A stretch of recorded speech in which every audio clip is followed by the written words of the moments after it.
నమస్తే, welcome to I news digital. ఇక్కడ చిటికేస్తే అక్కడ మన శత్రువు వెన్నులో వణుకు పుట్టాలి. ఇది నరేంద్ర మోదీ స్ట్రాటజీ. కొన్ని విషయాల్లో మౌనం, మరికొన్ని విషయాల్లో దూకుడు, ఇంకొన్ని విషయాల్లో సంయమనం. ఇలా సమయం సందర్భం బట్టి మోదీ ఆ మాటని డీల్ చేసే స్టైల్ మారుతూ ఉంటుంది. ఆయన స్ట్రాటజీ ఇంప్లిమెంట్ అవుతుంది. మాల్దీవ్స్ కు వ్యతిరేకంగా లక్షద్వీప్ దీవుల్ని తెర మీదకు తెచ్చారని అంతా భావించారు. అయితే మోదీ లక్ష్యం పర్యాటకం ఒక్కటే కాదు, అంతకు మించి పర్యాటక రంగాన్ని అభివృద్ధి చేయటం. మాల్దీవ్స్ కు గుణపాఠం చెప్పడంతో పాటు మోదీ వేసిన ప్లాన్ తెలిస్తే ఆశ్చర్యపోవాల్సిందే. లక్షద్వీప్ అనేది అనేక దీవుల సముదాయం. అయితే ఇక్కడ 9 డిగ్రీ ఛానల్ అనే ఒక సముద్ర మార్గం ఉంటుంది. ఈ సముద్ర మార్గంలో ఏ మాత్రం చిన్న అలజడి రేగినా అది ఆసియా ప్రాంతంలోని అన్ని దేశాల ఆర్థిక వ్యవస్థలను తీవ్రంగా ప్రభావితం చేయగలదు. అయితే ఈ సముద్ర మార్గం హిందూ మహాసముద్రంలోని లక్షద్వీప్ లోని కాల్పెని, మినికోయ్ దీవులను వేరు చేస్తుంది. ఇది అత్యంత కీలకం కాబట్టి మోదీ దీనిపై ప్రముఖంగా దృష్టి సారించారు.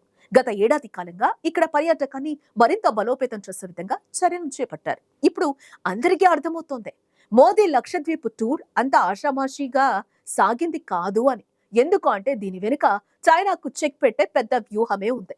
డ్రాగన్ తోక జాడిస్తే కట్ చేసే ప్లాన్ ఉంది. దానికి వేదికే 9 డిగ్రీ ఛానల్. ఈ ద్వీపం మీద భారత్ గుత్తాధిపత్యం ఉంటుంది కాబట్టి, పైగా 9 డిగ్రీ ఛానల్ ఇక్కడే కేంద్రీకృతం అయి ఉంది కాబట్టి, ఆసియాలోని భారతదేశానికి ప్రతిబంధకంగా ఉండే చైనా ఇతర దేశాలను సవాల్ చేయొచ్చని మోదీ ఆలోచన. ఈ సముద్ర మార్గం అంతర్జాతీయ వాణిజ్యానికి కూడా అత్యంత కీలకం. నిమిషానికి 11 ఓడలు ఈ మార్గం మీదుగా ప్రయాణిస్తాయి. అంటే అక్కడ పరిస్థితి ఎలా ఉందో అర్థం చేసుకోవచ్చు. చైనాకి కీలకంగా నిలుస్తున్న రంగాలకు చెందిన ముడి సరుకు ఈ మార్గం గుండానే వెళ్తుంది.